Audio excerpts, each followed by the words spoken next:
130 കോടി കത്തോലിക്കരുടെ പരമാധ്യക്ഷൻ പരിശുദ്ധ ഫ്രാൻസിസ് മാർപ്പാപ്പയ്ക്ക് ലോകം കണ്ണീരോടെ വിട ചൊല്ലുകയാണ്. ഒരു മനുഷ്യന്റെ സ്വർഗീയ യാത്രയ്ക്ക് ലോകം സാക്ഷ്യം വഹിക്കുകയാണ്. സത്യമായും അദ്ദേഹം ദൈവത്തിന്റെ പ്രതിപുരുഷനായിരുന്നു. 2013 സെപ്റ്റംബർ 5 പരിശുദ്ധ ബസീലിയോസ് മാർത്തോമ പൗലോസ് ദ്വിതീയൻ കാതോലിക്ക ബാവ റോമിൽ മാർപ്പാപ്പയെ സന്ദർശിച്ച് സംഭാഷണം നടത്തി. സ്നേഹോഷ്മളമായ കൂടിക്കാഴ്ചയായിരുന്നു അത്. മാർപ്പാപ്പ താമസിച്ച അരമനയിലെ താഴത്തെ നിലയിലായിരുന്നു ബാവ തിരുമേനി താമസിച്ചത്. പിറ്റേ ദിവസം 6 മടങ്ങിപ്പോകുന്ന കാര്യം പറഞ്ഞ് ഇരുവരും പിരിഞ്ഞു. പിറ്റേ ദിവസം 6 ബാവ തിരുമേനി പോകാൻ ഒരുങ്ങിയപ്പോൾ ഫ്രാൻസിസ് മാർപ്പാപ്പ എല്ലാ പ്രോട്ടോകോളും ലംഘിച്ച് ഇറങ്ങി വന്ന് ബാവയെ യാത്രയാക്കി. ഈ ഹൃദയസ്പർശിയായ സംഭവം പരിശുദ്ധ പൗലോസ് ദ്വിതീയൻ ബാവ എന്നോട് പറഞ്ഞിട്ടുണ്ട്.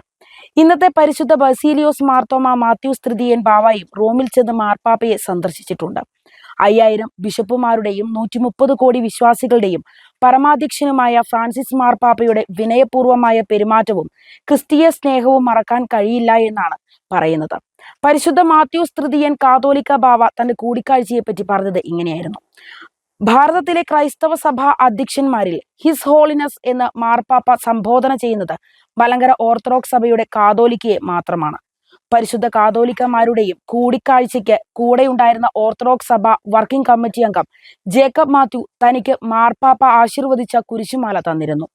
അങ്ങനെ മാർപ്പാപ്പ പ്രാർത്ഥിച്ചു നൽകിയ 2 കുരിശുമാലകൾ ഞാൻ സൂക്ഷിച്ചു വെച്ചിട്ടുണ്ട്. പ്രതിസന്ധി ഘട്ടങ്ങളിൽ കുരിശുമാല എടുത്ത് പ്രാർത്ഥിക്കാറുമുണ്ട്.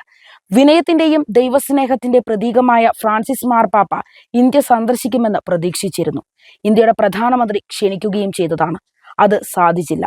ലോകത്തിലെ യുദ്ധങ്ങളെ അപലപിച്ചും അഭയാർത്ഥികളെ വേലികെട്ടി അഭയം തേടുന്ന മനുഷ്യരെ അകറ്റി നിർത്തുന്ന രാജ്യങ്ങളെ ശക്തമായി വിമർശിച്ചും മാർപ്പാപ്പ എന്നും ജനപക്ഷത്തായിരുന്നു.